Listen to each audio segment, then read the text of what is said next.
Good morning, everybody, or afternoon, or midday, or evening. It's always kind of a gamble on when you might be watching these. I hope that you're doing well, and I hope that your first day in the class yesterday was successful. It wasn't overly taxing by any, capacity, so I hope that you're finding your footing a little bit. I wanted to just kind of give a brief little hello, and again, kind of continuation of what to expect for the class. So today, Tuesday, May 17th, what you'll see is these videos, right? And ideally you watch them congruently. So you watch this one first and you watch branches part 1, branches part 2.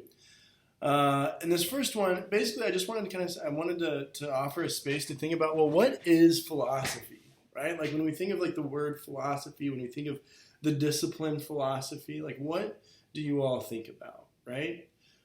Is it easy to do philosophy? Is it difficult to do philosophy?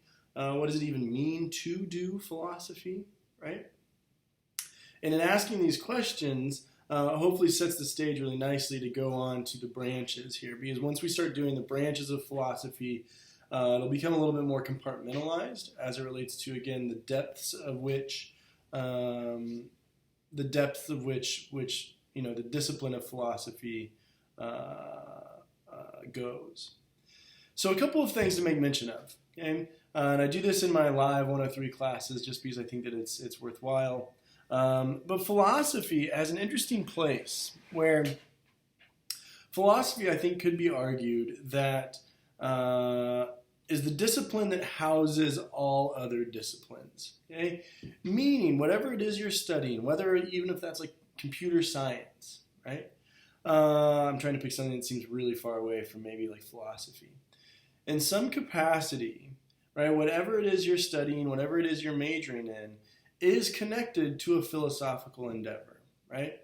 Because as we'll learn, philosophy is about trying to get to know the world in a more intentional, concerted fashion, right? That when we look at kind of why things are the way that they are, that's a philosophical question, right? Why do things work the way that they work? And how do they work the way that they work, right? Albeit, maybe a more scientifically minded question, maybe a bit more of a mechanical question, it's still a philosophical question at base. And as we'll learn, especially next week, Plato and Aristotle, by most measure, yes, are philosophers, but also arguably were scientists, right? And we even still think about like what science is doing today in 2022, right? Science is trying to learn more about the world and our place in it. And that's fundamentally a philosophical enterprise, right? So when we think of like what is philosophy and like what we're going to be doing in the next 4 weeks here, is we're going to be examining some of these types of questions.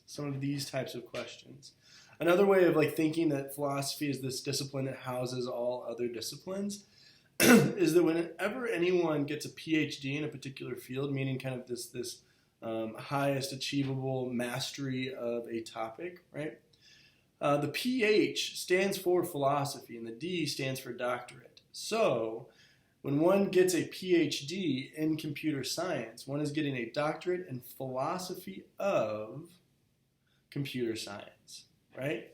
Or if one gets a PhD in mechanical engineering, one is getting a doctorate in philosophy of mechanical engineering, right? And I say that by way of saying, again, kind of pointing to this referential place that philosophy holds in current universities and current colleges and current disciplines, because even when we think that all philosophy is just a bunch of old dudes sitting around like this, which there is some of that, it's not just that. Right? The philosophy can impact and does impact so much, okay? And we see that even kind of in reference to the PhD that still is this highest achievable mastery of a particular subject, okay? Philosophy most basically is defined as the love of wisdom, okay? Philosophia, okay? So then we can start to ask questions, well, what does it mean to be wise? What is required for wisdom that's different from knowledge, right? Is it more beneficial to be wise than knowledgeable, right? And so we have to ask these questions of wisdom, okay? And think about how we use the term, right? And I would encourage you all to pay attention to this over the next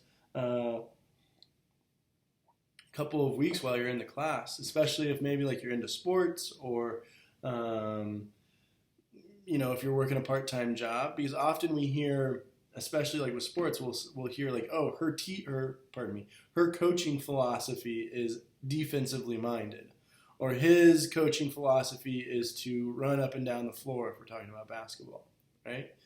So this idea of like, okay, we hear this word often to denote something. Well, what is that something? Okay, and that has to be our question. Okay? And so as we kind of set the stage of thinking about, well, excuse me, I'm a little under the weather. But when we set that stage of well, what is philosophy, right? What does it mean to be philosophical? I would encourage you to kind of think more deeply about that. And again, kind of like pay close attention to how that word is still used, even in 2022. And as we kind of make those moves, and especially with the 2 videos below on the branches of philosophy, I think you'll find kind of that philosophy isn't just this, sitting like this and thinking about the great mysteries of life, which there is that. I mean, there is that. But there's actually much more involved in what doing philosophy is and how to be engaged in a philosophical way. Okay? And so as you'll see, there's, again, no assignments for today. I didn't want to kind of overload you out of the gates. There will be one for tomorrow, which will show up under your Wednesday tab. Okay? But for today, it's just continuing to kind of like get some material under our feet and kind of find this hopeful, stable footing. So have a nice Tuesday, everybody.